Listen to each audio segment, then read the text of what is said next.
오늘 본문은 사실 창세기 45장 1절에서 8절까지 본문으로 말씀을 좀 전하도록 하겠습니다. 제가 사도행전을 어제 잠깐 또 언급했고 이 두 본문을 다 다루려고 하니까 첫째는 시간이 부족하고요.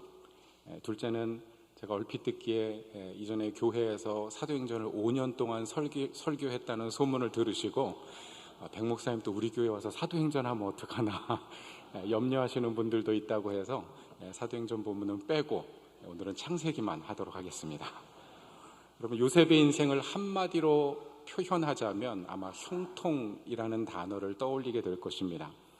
창세기 39장 2절에 보면 이렇게 말씀하고 있습니다. 여호와께서 요셉과 함께 하심으로 그가 형통한 자가 되어 그의 주인 애굽 사람의 집에 있으니 라고 이야기합니다.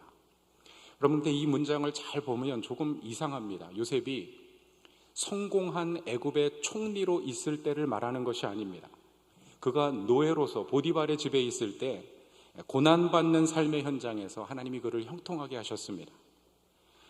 그럼 성경에 보면 같은 장에 23절에도 보면 같은 표현이 나오죠. 요셉이 억울한 누명을 쓰고 감옥에 갇혀 있는데 그 요셉을 두고 이렇게 이야기합니다. 여호와께서 그의 범사를 어떻게 해요? 형통하게 하셨더라. 여러분, 감옥에 갇히고 형통하고 싶으십니까? 여러분, 성경이 말하는 형통은 세상 사람들이 생각하는 형통, 우리가 일반적으로 정의하는 형통과는 다른 것입니다. 여러분, 형통의 사전적인 의미는 이런 뜻이에요. 모든 일에 자신이 뜻하고 바라는 대로 막힘없이 잘 되어가는 것, 내가 원하는 것을 이루고 내 삶의 문제가 해결되고 길이 열리면 사람들은 그것을 형통하다, 만사 형통이라고 이야기를 하죠. 그럼 하지만 성경은 요셉의 삶이 보여주듯이 노예의 삶의 자리에도, 여러분, 그 감옥의 현장에도 형통할 수 있다고 이야기하고 있습니다. 왜 그렇습니까? 형통의 개념이 다르기 때문에 그렇습니다. 여러분, 히브리어 성경의 원어를 보면 형통이라는 단어의 의미를 좀 유추할 수가 있습니다. 그럼 제가 히브리어를 이야기하고 시제나 문법을 이야기하는 게 아는 체 하거나 여러분을 새벽부터 혼동스럽게 하기 위해서 하는 것이 아니라 우리 목회진들 위해서 함께 동역하는 신학을 공부하신 목사님들이 또 깊이 연구하고 또 이 자리에도 평생 목회하시고 은퇴하신 신학자들도 계시고 하기 때문에 깊이 연구하시기 위함이고요. 또 하나는 여러분에게 조금 더 성경의 의미를 명료하게 설명하기 위함입니다. 그럼 형통이라는 단어가 찰라흐라고 하는 단어인데요. 이 단어를 성경 원어에서 조금 더 사역형, 히필 동사, 사역형 분사형이다 이렇게 이해하시면 되겠어요. 여러분, 사역형은 누구로 하여금 하게 하는 거죠. 내가 무엇을 하는 게 아니라 하게 만드는 것입니다. 분사라고 하는 것은 계속 진행되고 있다는 것이, 중단된 것이 아니라는 것입니다. 여러분, 마칠리아라고 하는 형통한 자라고 하는 표현의 의미는 그럼 내가 원하는 것을 막힘없이 이루어가는 사람이라는 세상적인 뜻이 아니라 여러분, 여호와께서 함께 하셔서 그 일을 이루게 하신 사람, 여러분, 하나님께서 그 일을 이루어가게 하신 사람을 의미하고 있습니다. 사랑하는 성도 여러분, 저와 여러분의 삶이 형통하기를 주의 이름으로 축원합니다. 제가 이렇게 축복하면서도 굉장히 염려가 돼요. 그래도 세상적인 관점으로 형통하기를 원하실까 봐. 여러분, 성경적인 관점으로 우리의 삶이 어떤 자리에 있든지 간에, 내가 어떤 형편에 처하든지 간에, 아니 사람들이 나를 무엇이라고 생각하든지 간에 하나님께서 나를 사용하셔서 내 삶에 하나님이 계획하신 일을 이루어가는 삶, 여러분, 그것이 형통한 삶이기 때문에 그렇습니다. 여러분, 요셉은 인생의 오랜 시련과 고난 가운데도 정말 흔들림 없는 기다림의 과정을 통해서 우리에게 형통한 삶을 증거해주고 있습니다. 그래서 오늘 원래 설교 제목은 형통한 삶으로 이끄는 기다림의 능력을 배가하는 비결, 이게 설교 제목이에요. 근데 너무 길어가지고 기다림의 능력을 배가하는 비결 이렇게 잡았습니다. 그럼 어떻게 우리 기다림의 근력을 키워서 하나님의 뜻을 이루는 형통한 믿음의 삶을 살아갈 것인가, 오늘 세 가지로 생각을 해보겠습니다. 그럼 첫 번째로는, 그럼 우리 인생을 현실의 눈이 아니라 하나님의 관점으로 해석할 수 있어야 합니다. 그럼 다시 말씀드리겠습니다. 우리 인생을 현실의 관점이 아니라 하나님의 관점으로 해석할 수 있어야 합니다. 꿈의 관점이고요, 하나님이 주신 약속의 관점입니다. 장래에 이루실 하나님이 주신 약속, 그 비전을 붙잡고 현실의 삶을 이해하고 살아내는 것입니다. 여러분, 대부분 세상 사람들은 인생을 살아가고 자기 삶을 해석할 때 과거로 현실을 해석하는 경향이 있습니다.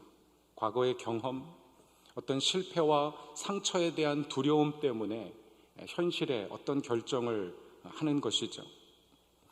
그럼 세상에서도 물론 미래적인 관점으로 현실을 해석하는 사람들도 있습니다. 그것도 어느 정도의 유익은 있습니다. 여러분, 노벨 평화상 제정에 대한 일화가 아주 유명한 일화인데, 여러분, 다이너마이트를 발명한 이 알프레드 노벨이라고 하는 사람이 어느 날 신문에서 자기 자신의 부고를 보게 되었습니다. 죽음에 대한 기사를 보게 되었습니다. 자기 형 루드비그 노벨이 사망했는데 신문 기자가 착각하고 그것이 알프레드 노벨이 죽은 것으로 알고 그의 죽음에 관한 기사를 쓴 것입니다. 그런데 이 기자가 기사의 타이틀을 뭐라고 적었냐면 죽음의 상인이 죽다. 죽음의 상인이 죽다. 그가 발명한 이 다이너마이트가 무기가 되어가지고 수많은 인명을 살상하는 어떤 시대의 비극을 자아냈다는 것을 정확하게 지적한 것입니다. 그럼 이것이 알프레드 노벨에게 너무 충격이 되었어요. 자신이 만든 발명한 다이너마이트가 어떤 산업용이나 인류의 삶을 개발하는 데 사용되는 것이 아니라 파괴하고 사람들을 죽이는 데 사용된다는데 굉장한 자책과 근심을 하기 시작합니다. 그리고 결국은 자신의 모든 재산을 기부해서 노벨 평화상을 제정한 것이죠. 민족 간의 우애를 다지고 상비군 혹은 무기를 감축하는 데 기여한, 혹은 평화 촉진에 기여한 사람에게 주는 상으로 제정한 것입니다. 여러분, 우리의 묘비에 무엇을 새길지를 생각하는 것, 장래 사람들이 나를 어떻게 기억하고 평가할지를 생각하고 사는 것도 물론 우리의 삶에 도움이 됩니다. 하지만 더 중요한 것은 하나님께서 내게 주신 약속이 무엇인가? 하나님이 내 삶에 어떤 일을 이루기 원하시는가? 내가 결국 이 땅에서의 삶을 마감하고 하나님 앞에 설 것인데 그 하나님께서 나를 어떻게 평가하시고 나를 어떻게 받아주실 것인가? 여러분, 그러한 믿음으로 살아가실 수 있기를 주님의 이름으로 간절히 축원합니다. 여러분, 요셉은 꿈의 사람이었습니다. 그 꿈으로 평생의 고난을, 그 기다림의 시간을 견디었던 사람이었습니다. 여러분, 요셉이 어린 시절 두 가지 꿈을 꿨죠. 형제들의 곡식단이 자신의 곡식단에게 절하는 꿈이었습니다. 해와 달과 11별이 자신에게 절하는 꿈이에요. 그럼 형들에게 그 꿈을 이야기했더니 형들이 시기하고 그를 미워하기 시작합니다. 아버지인 야곱도 그곳에서는 그 자리에서 아들을 꾸짖습니다. 그런데 창세기 37장 11절에 보니까 이렇게 이야기를 하고 있습니다.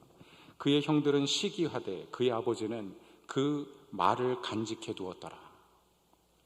여러분, 언약의 사람인 야곱이 볼 때 그 꿈은 뭔가 비상한 하나님의 계시를 담은 요셉의 삶을 향한 하나님의 특별한 계획이 담겨 있음을 인지했던 것입니다. 여러분, 요셉의 꿈은 단순히 형들을 이기겠다, 내가 누르겠다라는 야망이 아니었습니다. 하나님께서 요셉의 삶을 통해서 이루실 하나님의 놀라운 구원을 미리 보여주시는 계시적인 꿈이었습니다. 물론 요셉이 어린 시절부터 그걸 다 이해하지는 못했겠지. 하지만 요셉은 꿈을 포기하지 않았습니다. 꿈을 주신 하나님을 바라보았습니다. 그럼 생각해 보십시오. 요셉이 그 꿈을 이루기 위해서 걸어온 길은 정말 험난한 길이었습니다. 그가 원하지도 기대하지도 않았던 길입니다. 사랑받는 아들이었지만 형제들에 의해서 구덩이에 던져지고 죽을 위기에 처했습니다. 미디안 상인들의 손에 팔려서 애굽의 노예가 되어서 사는 삶이었습니다. 그곳에서도 억울한 누명을 쓰고 감옥에 갇혔습니다. 술 관원장을 만나서 이제나 풀려날까 기대했지만 2년 동안 그 감옥에서 기다려야 하는 기다림의 때를 채울 수밖에 없는 삶이었습니다. 여러분, 그런 삶을 살고 싶으십니까? 그럼 정직하게 정말 나도 하나님의 뜻을 이루기 위해서 그런 삶을 살고 싶으십니까? 여러분, 그런데 요셉의 인생을 역산하면 이야기가 달라집니다. 거꾸로 계산하면. 여러분, 만약 하나님께서 우리의 삶을 사용하셔서 위기에 처한 죽을 수밖에 없는 우리의 모든 가족을 살리시고 게다가 나라와 민족을 살리신다면 여러분, 그 하나님의 원대한 계획에 여러분의 삶을 내어 놓으시겠습니까? 아직도 확신이 없으십니까? 여러분, 그 일을 위해서 하나님께서 우리를 잠시 감옥에 두셔야 한다면, 그곳에서 어떤 국정수석을 만나고 아주 유력한 정치인을 만나게 하시기 위해서 우리를 그렇게 고난 가운데 두신다면 여러분, 인내할 수 있습니다. 용서할 수 있습니다. 억울한 일을 당하고 노예로 살아갈지라도, 형제들에게 미움을 받고 내가 팔려갈지라도 그들을 구원하실 하나님의 계획 안에 있다면, 하나님이 이루실 일을 꿈꾼다면 여러분, 요셉이 당한 그 모든 고난은 의미가 있는 것이요, 넉넉히 감당할 수 있는 것입니다.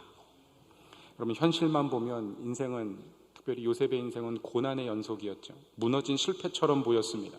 하나님 주신 꿈과는 정반대로 가는 것처럼 보였습니다. 그런데 요셉은 현실로 자신의 인생을 해석하지 않았습니다.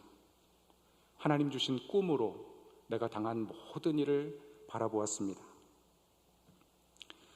여러분, 그랬기 때문에 그가 인내하며 기다리고 삶의 현장에서 그렇게 성실하게 온유하게 살아갈 수 있었던 것입니다.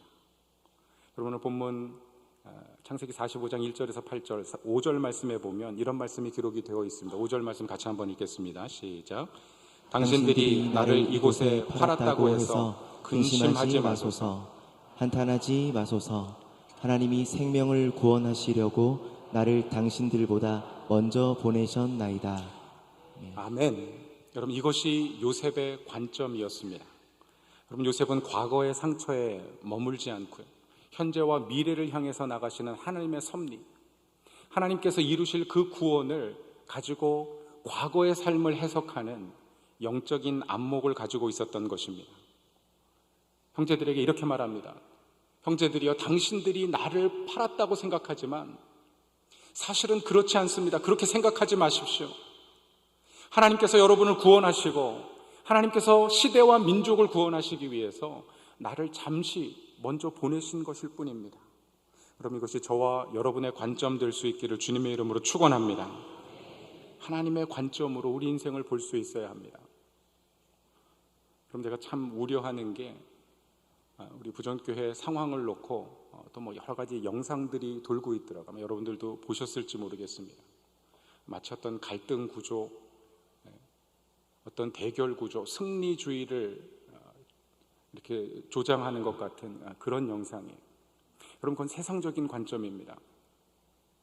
하나님의 관점으로 봐야 돼요. 제가 교단 정치를 잘 아시는, 우리 동부산 노회를 잘 아는 몇몇 목사님들이 제게 전화하셔서 그렇게 말씀하세요. 목사님, 노회원들이 다 그렇게 생각하는 거 아닙니다. 침묵하는 다수가 있습니다. 잠시 하나님께서 이런 시간 허락하셨지만 하나님이 해결하실 거니까 염려하지 마십시오. 여러분, 하나님의 관점으로 우리의 상황, 하나님께서 이루실 미래, 회복하실 은혜, 하나님께서 더 견고하게 하실 관계, 여러분, 하나님의 관점으로 우리의 삶을 보실 수 있기를 주님의 이름으로 축원합니다. 그리고 그런 영상들은 그냥 좀 이렇게 무시하시면 좋을 것 같아요. 사랑하는 성도 여러분, 기다림이 힘든 이유가 있습니다. 현실만 보기 때문에 그렇습니다. 현실만 보면 억울합니다. 늦었습니다. 버림받은 것 같습니다. 내 인생이 멈춘 것 같습니다. 도저히 회복될 수 없을 것 같습니다. 하지만 하나님의 관점에서 보면 모든 것이 하나님의 계획이며 하나님의 섭리 안에 있음을 깨닫게 됩니다. 그럼 구덩이도, 노예의 삶도, 감옥도, 2년의 기다림도 요셉에게는 하나님의 섭리였습니다. 주신 꿈을 위해서 빚어가시는 하나님의 계획이었습니다. 사랑하는 성도 여러분, 저와 여러분이 그렇게 하나님의 관점을 가지고 선하신 하나님을 신뢰하는 믿음으로 여러분 하나님의 손에 우리의 삶을 맡겨드릴 수 있기를 예수 그리스도의 이름으로 간절히 축원합니다. 그럼 두 번째로, 현실의 고난보다 더 크신 하나님의 섭리를 볼 수 있어야 합니다. 여러분, 우리의 당한 고난과 시련보다 하나님의 계획, 하나님의 섭리가 훨씬 크심을 의심치 않아야 합니다. 여러분, 사실 요셉의 용서는 창세기 45장의 절정이라고 볼 수 있습니다. 요셉의 인생, 그의 삶에 일어난 수많은 사건들의 절정이죠. 여러분, 예수 그리스도의 십자가 대속을 보여주는 그런 사건입니다. 요셉의 형제들은 두려웠습니다. 자신들이 죽이려 했던, 애굽으로 팔아버렸던 동생이, 죽은 줄만 알았던 동생이 애굽의 총리가 되어서 자신들 앞에 서 있는 것입니다. 여러분, 요셉은 얼마든지 그 순간 복수를 선택할 수 있었을 것입니다. 그는 충분한 권력도 있었고 형제들의 죄에 대한 명분도 있었습니다. 그런데 요셉은 그 길을 선택하지 않았습니다. 원망과 분노에 자신의 삶을 내어놓기보다 여러분, 하나님의 섭리를 바라보는 더 크신 하나님의 계획을 이해하고 선포하는 믿음의 길을 선택한 것입니다. 여러분, 오히려 형제들을 가까이 오게 하고 4절에 보니까 이렇게 이야기합니다. 나는 당신들의 아우 요셉이니 당신들이 애굽의 판자라. 고소하는 것이 아니라 자신의 정체를 드러내는 것이죠. 5절에 보면 근심하지 마소서, 한탄하지 마소서. 여러분, 이것이 피해당한 요셉이 가해자인 형제들에게 한 말입니다. 근심하지 마소서, 한탄하지 마소서. 상처 입은 사람이 상처 준 사람을 위로합니다. 버림받은 사람이 버린 사람들을 품어내는 것입니다. 그럼 이것이 용서의 본질입니다. 그럼 요셉의 용서는 단지 승자의 관용이 아니었습니다. 헤어진 형제들을 만난 감동에서 온 일시적인 어떤 감정적인 혼동으로 그가 용서한 것이 아니죠.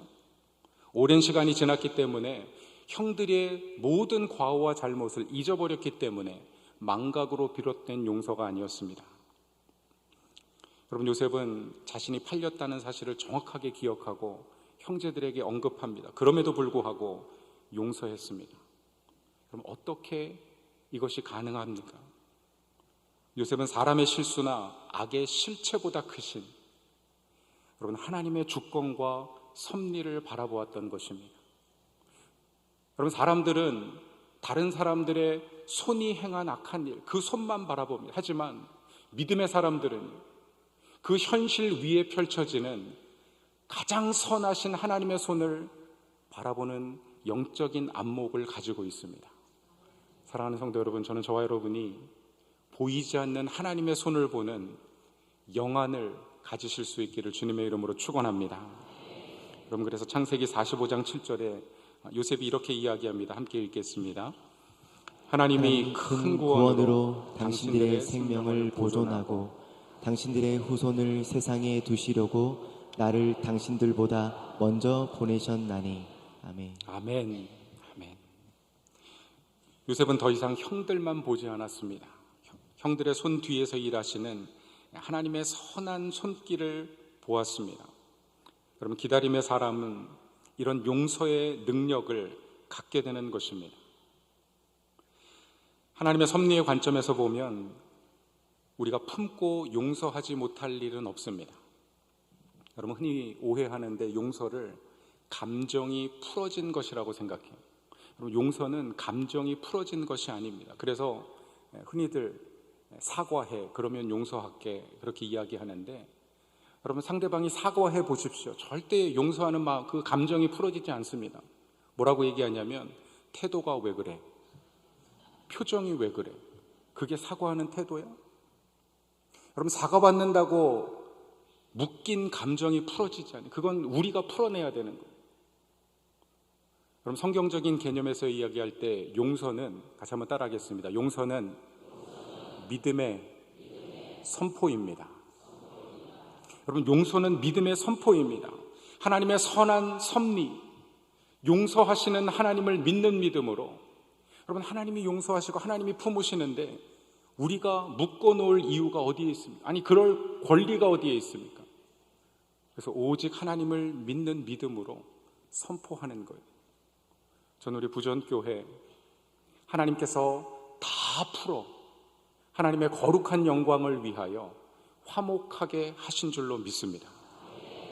여러분, 그 믿음으로 선포하고 기도해 주시기를 주님의 이름으로 간절히 부탁드립니다.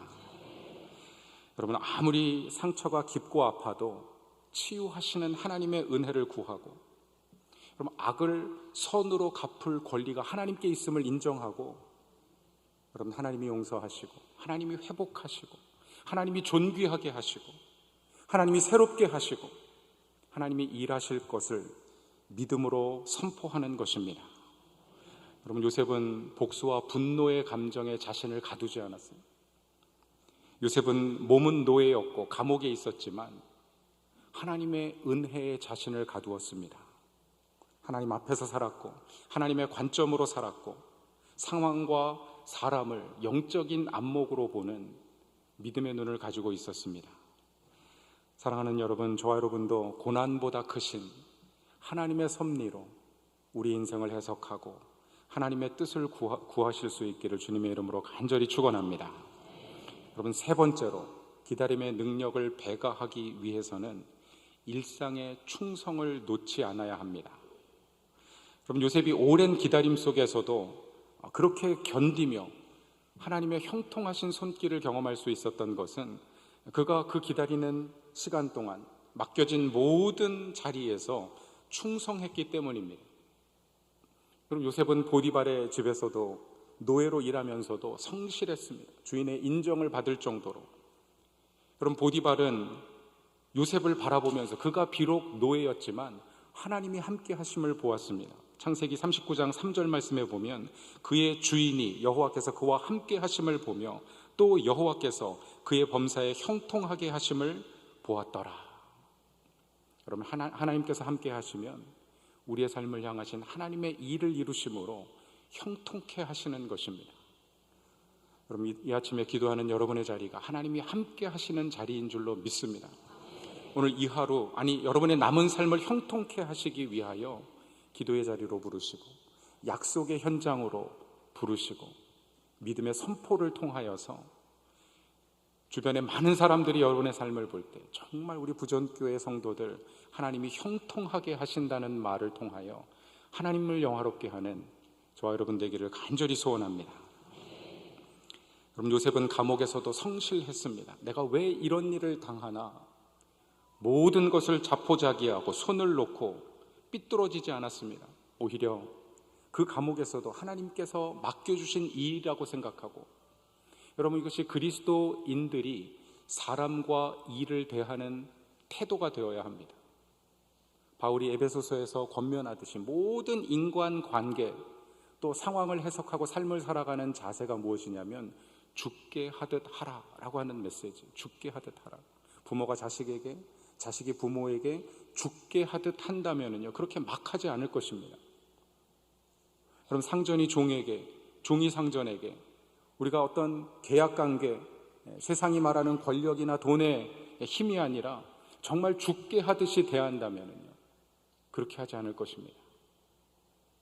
여러분, 어떤 일을 결정할 때 우리가 합리적이고 논리적이고 경제적인 결정이 아니라 정말 나의 아들과 같이, 나의 형제와 같이 죽게 하듯 하라는 주님의 말씀을 붙잡는다면 우리의 결정이 달라질 것입니다. 사랑하는 성도 여러분, 저와 여러분이 그렇게 성실하게 주님이 주신 일로 생각하고, 여러분 직장이나 세상이나 여러분의 사업이나 교회를 섬기는 사역과 별반 다르지 않습니다.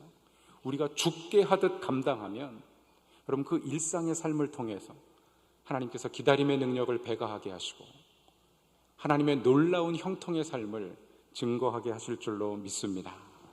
여러분, 요셉의 위대함은 총리가 된 이후에 나타난 것이 아닙니다. 그는 노예일 때도 신실했고 죄수일 때도 성실했습니다. 사람의 눈에 보이지 않는 자리에서도 아무도 보지 않는 그 자리에서도 그는 하나님께 최선을 다했습니다. 그럼 이것이 기다림의 능력을 배가하는 중요한 비결입니다. 그럼 기다림은 일상이 멈춘 것이 아닙니다. 기다림은 그 멈춘 것 같은 자리에서도 하나님을 향해서 일상을 살아내는 것입니다. 일상의 자리에서 하나님과 함께하고 하나님과 동행하는 믿음의 길을 계속가는 것입니다. 우리는 종종 사람들이 기다리다가 그렇게 생각합니다. 하나님, 문을 열어주시면 그때 충성하겠습니다. 길을 보여주시면 그때 순종하겠습니다. 하나님, 나를 세워주시면 그때 열심히 하겠습니다. 그럼 그렇게 준비되지 않은 사람은 하나님이 조금 더 기다리게 하실 것입니다.